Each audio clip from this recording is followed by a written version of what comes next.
get ready, because today we're going deep into Angkor Thom. Angkor Thom. Yeah, you want to know about all those amazing temples inside? Right. You want to know their names, what they were for? Absolutely. So think of us as your guides to the heart of the Khmer Empire. Okay. To a city that's like a real-life version of heaven on earth. Yeah, it's incredible. It's it really is. pretty amazing. It is. I'm already getting chills. But Yeah. before we get too far, what does Angkor Thom even mean? Well, Angkor Thom translates to great city, and it definitely lives up to the name, Okay. It shows how ambitious its patron was, King Jayavarman VII. Okay. He wanted to build a lasting symbol of power and religious devotion, and he reigned in the late 12th century and totally transformed the Khmer Empire. Now, I remember reading about King Jayavarman VII. Yes.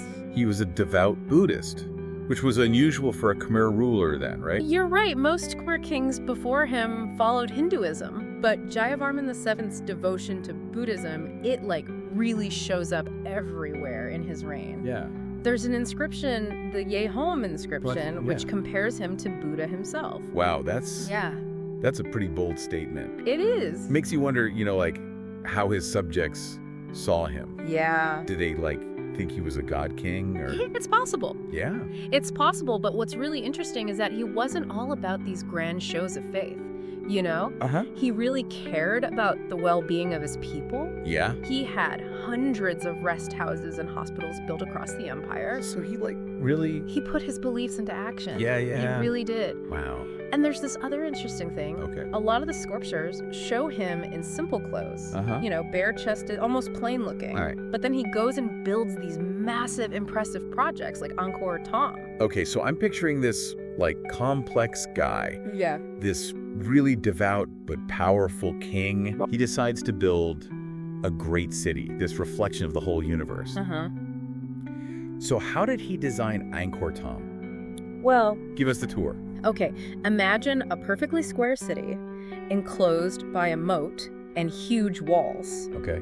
To enter, you have to cross one of 5 big bridges that lead to gates at each direction. Ah, okay, so that's where the mandala concept comes in. Yes, Very symbolic. very symbolic. So I'm approaching Angkor Thom from across the moat. Okay, About to go through these huge gates. What's on the other side? well, get ready to be wowed. Okay. Lining the causeways that lead to the gates are these amazing balustrades. Uh-huh. They're carved with scenes from Hindu mythology. That's interesting. I would have expected Buddhist imagery Right. in a city built by a Buddhist king. Yeah. So what are these Hindu scenes all about? They show the churning of the ocean of milk. Okay. It's a famous creation myth. Okay. And you see rows of gods called devas and demons called asuras. Okay. Locked in this epic tug of war, pulling on a naga, A naga, and that's a... which is a mythical serpent. Okay. Hold on. Gods and demons working together. Right. Sounds like my last crew project. Yeah, exactly. But seriously, why this particular myth? Well, remember, Angkor's religious landscape, it wasn't so black and white. Okay. Buddhism often took in existing Hindu and animist beliefs. Mm-hmm. This myth might have been chosen for its connection to Mount Meru, Okay. the cosmic mountain at the center of the universe. Which is symbolically represented by By the Bayon temple, Right. the heart of Angkor Thom. Yes, it all Ties together. coming together. It does. Okay, wow. So every detail's meticulously planned, Yes. full of meaning. Layers of meaning. But as we're crossing these bridges, Yeah. we come face to face with another striking feature. We do. These massive structures. Yes. With faces. With faces. the enigmatic faces. Yeah. I've seen pictures. They're kind of mesmerizing and a little eerie. They are. They're on the gates in the Bayon temple itself, right? That's right. Yeah. You can't miss them. Okay. They're 23 meters high.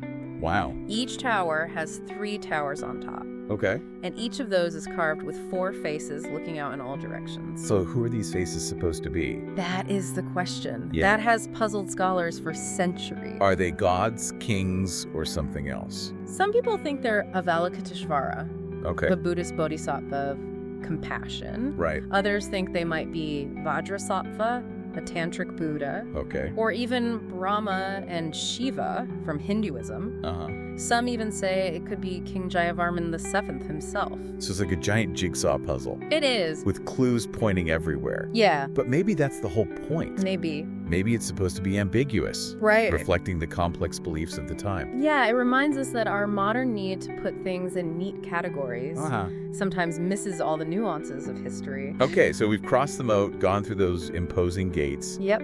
stood in awe of the face towers. Yeah. What's next on our journey through Angkor Thom? Well, now we finally get to those temples you're so eager to see.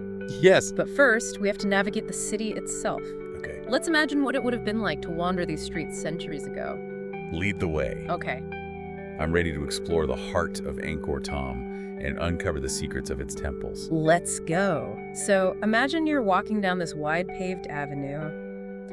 The air is thick with incense, and you hear chanting coming from the temples, people all around going about their day, monks in their saffron robes, walking silently, merchants selling their stuff, birds chirping. It's all happening. It sounds so, It was a lively place. yeah, vibrant and alive. It was. But all we see now are ruins.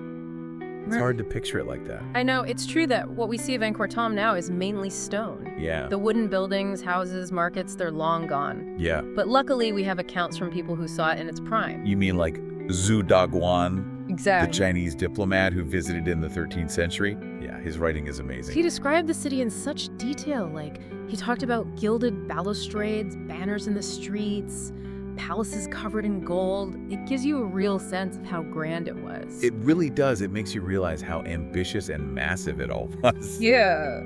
Okay, enough teasing. We're here for the temples. Right. And I'm really curious about one in particular, Oh, which one? the Bayon, with those mysterious faces, Of course. right at the heart of the city. Yes. Let's go. Let's go.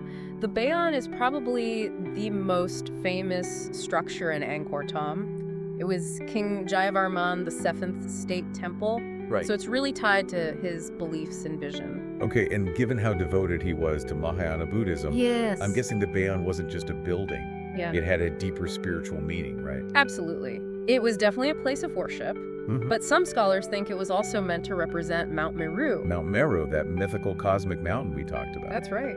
So the Bayon itself is like a 3D mandala. Like a 3D mandala reflecting the universe. Wow, that's incredible. What would someone visiting the Bayon back then have experienced? Imagine walking through all these corridors and chambers. The air is full of incense. Sunlight comes in through openings in the stone, lighting up the intricate carvings everywhere. And you might hear monks chanting, see pilgrims praying, and above it all, those peaceful faces looking down, maybe giving a sense of peace and protection. Wow, it sounds like a truly powerful spiritual experience. It must have been. Okay, so the Bayon is definitely a must-see.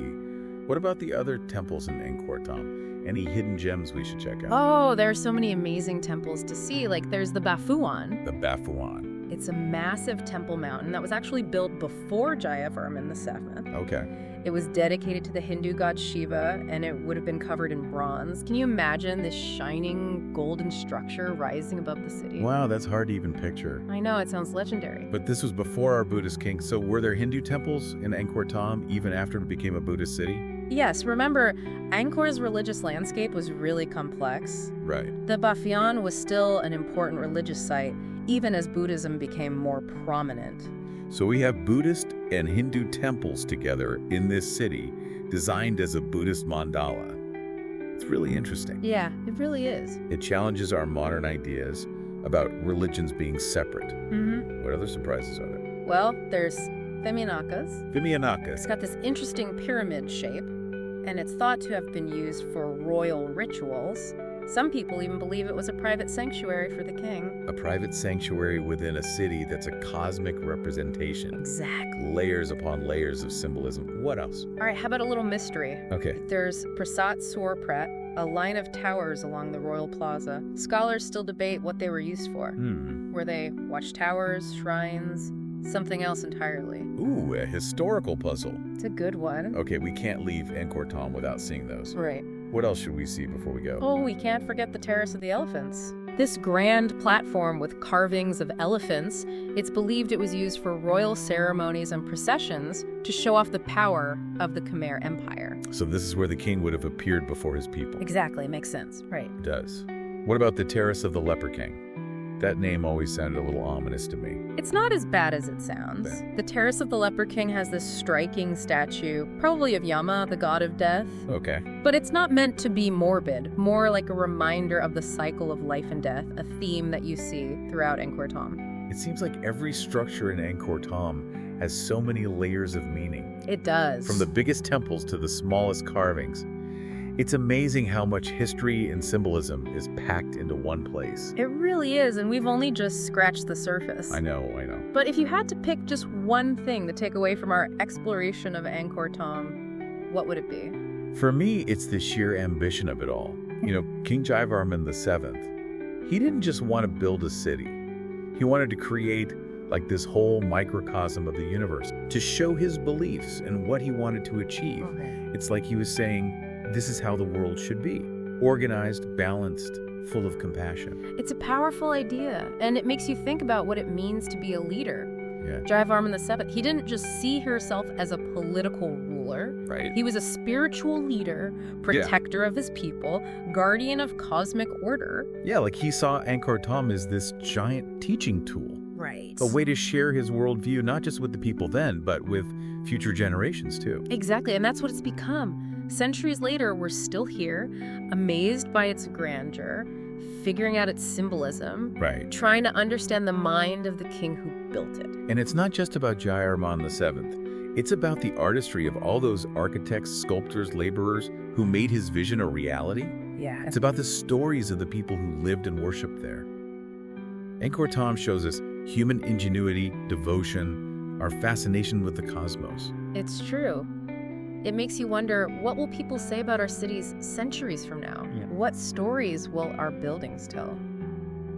That's a great question to think about. Yeah, It's been amazing exploring Angkor Thom with you. it has. I feel like I understand this ancient city and its people so much better now. I'm glad to hear that. It was my pleasure. The pleasure was all mine. And, this is just the start. There's so much more to discover, not just at Angkor Thom, but in the whole Angkor Archaeological Park. Right, there's a lot more to see. So we're going to wrap up our deep dive into Angkor Thom now. Good. We hope you enjoyed exploring this incredible city with us. Yeah. And who knows, Yeah, maybe you'll get to experience it for yourself one day. I hope so. Thanks for joining us.